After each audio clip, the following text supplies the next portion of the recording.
And we're live on Facebook and YouTube. And with me again, we've got Synokia. Hibbert, how you doing, Synokia? Let me get you up on audio. How you doing? Good morning, Auntie Nadine. I am doing well.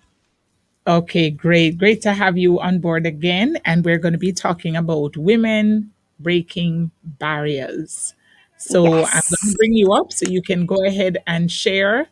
And you know me, I'm going to interject here and there if there are some sure. interesting stories of women who have broken barriers and gone through, come through, and done great things for their Yes. country and for God. Go right ahead, Mhm. Sinokia. Okay, so hello everyone, and welcome to the very first episode of Women Breaking Barriers. This is a feature where we take a look at women who are movers and shakers in the modern world and who have made great and important contributions to society in the past. So let's get started.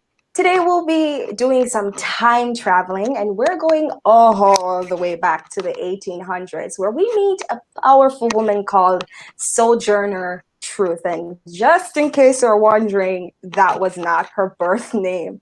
Sojourner Truth was an African American evangelist, abolitionist, women's rights activist, an author who was born into slavery before escaping to freedom in 1826. She was born Isabella Free in 1797 to enslaved parents James and Elizabeth Free in Ulster County, New York. And around age 9, she was sold at an auction to John Neely for $100 along with a flock of sheep. Not cute. Neely was a cruel and She was sold into slavery. sold Wow. But that's not the mhm, end of her life, for right? $100. For $100, that's a Certainly hundred not. US. But let's hear the story of Sojourner Truth. Go ahead. Yes. So she Neely, the man that bought her, was a cruel and violent master, and she Mm. was sold two more times by the age of 13, and ultimately ended up at the home of John Dumont and his second wife Elizabeth. And around age 18, she fell in love with this enslaved man named Robert from a nearby farm, but they were not allowed to marry because they had separate owners. So instead, Isabella was forced to marry another enslaved man called Thomas, who Dumont owned, and she eventually bore five kids: James, Diana, Peter, Elizabeth, and Sophia, just in case you're wondering about the names. Yeah. And at the turn of the 19th century, New York started legislating emancipation, but full freedom didn't come until 2 decades later. And during this time, Dumont promised Isabella he'd grant her freedom on July 4th, 1826, if she would just do well and be faithful. But when the date arrived, however, he had a change of heart and refused to let her go. And she was mad, but even though she was upset and disappointed, she completed what she felt was her obligation to Dumont and then escaped his clutches with her infant daughter. And she later said, "I did not run off, for I thought that would be wicked, but I walked off believing that to be all right." No, hold on. She said she never run off. She walk off. Right, right. Go right ahead. So unfortunately, she had to leave her other kids behind because they Wow. were still legally bound to Dumont. However, here is Mm. something that is totally interesting, which I think catapulted her into her abolitionist career. So she was taken in by a couple in New Paltz, New York, called the Van Wagonens, who offered to buy Isabella's services from Dumont when he came to reclaim his property from them for $20, until the New York anti-slavery law emancipating all enslaved people took effect in 1827, and Dumont agreed.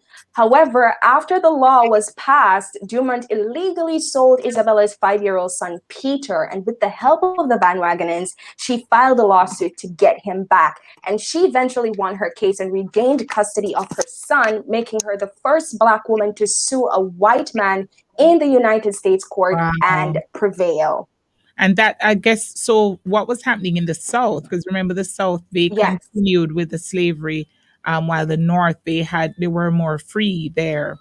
So she was Right. able to, wow, go ahead. You go, And Sojourner Truth. so this in 1843, she had living with the Van Wagonens. She came into a greater contact with God, and so she believed that it was her religious obligation to go forth and to speak the truth. And that's when she changed her name from Isabella to Sojourner Truth, and embarked on a journey to preach the gospel and speak out against slavery and oppression.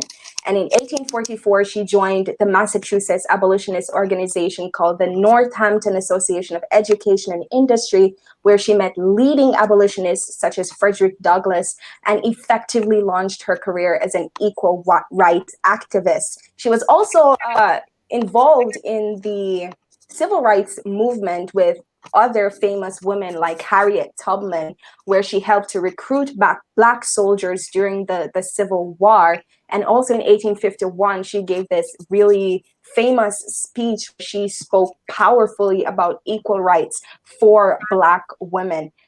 In 1867, she moved to Battle Creek in Michigan, where some of her daughters lived, and she continued to speak out against discrimination of women's suffrage or women's right to vote. And she's quoted having said these words: "Look there above the center where the flag is waving bright. We are going out of slavery. We are bound for freedom's light. We mean to show Jeff Davis how the Africans can fight." And also, does not God love colored children as well as white children? And did not the same Savior die to save the one as well as the other? Truth died at home on November 26, 1883, but she left behind a legacy of courage, faith, and fighting for what's right and honorable. But she also left a legacy of words and songs, including her autobiography, The Narrative of Sojourner Truth, which she dictated in 1850 to Olive Gilbert, since unfortunately she never learned to read or write. But that didn't stop her from being powerful, of course. And that's all we have time for today. But there are articles written about this determined freedom fighter, and credits to history.com, whose faith in God and belief in equality spurred her on to stand up against slavery and to stand in defense of women's rights. So join me again next week for Beautiful. another one.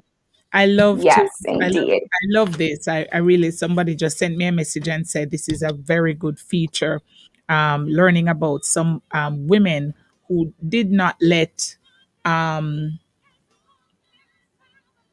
did not let Barriers. right breaking barriers, and didn't let what they were facing, what they were born in, Right. stop them. And I thank you for bringing this woman to the fore, so that persons who never heard of her before, maybe we hear, don't have that much. I mean, if we go way back, we will have, because we did have slaves here, but Yes. we can look at this woman who was born in slavery, sold how many Mhm. times, and yet she was able to break barriers. I love Grace and say beautiful. Um, I love that she said, I did not run away, I walked away. And my girl is like, me not Yes. run, I'm walking. She sound like she was Jamaican. Yes. Yes. Yes. Stay Yes. on set. Certainly. Very, very interesting topic Certainly. indeed.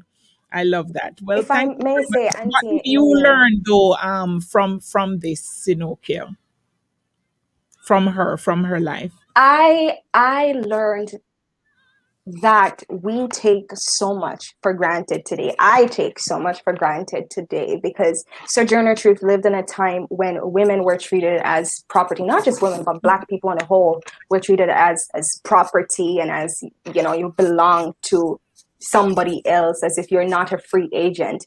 And she fought so hard for not just abolition from slavery, but to give rights to women, the right to vote, something that today in our democratic Take for society granted. we have such. Pardon? We take for granted. Definitely. So, that is so true, because the apathy when it comes to voting, even in our country, Jamaica, the last election, it didn't have a turnout of 50% of the population, but this is something that people fought for, gave their lives Right. for, and we don't, unfortunately, we don't We don't think take it much of it serious. today. Well, it So was I better than learned, the election before, yes, but yes, it's still something that, and especially the younger generation too, need to yes, take more seriously the value and the opportunity to vote that these slaves died for and pushed for and fought for. yep. Thank you very much for sharing. Virtual hugs to all, says June. Thank You're you guys for welcome. listening. And Synokia, thank you for participating and sharing this feature, Women Thank Breaking you. Barriers. Have a great day. All right. You're so real. You are so real. You make me into a complete woman.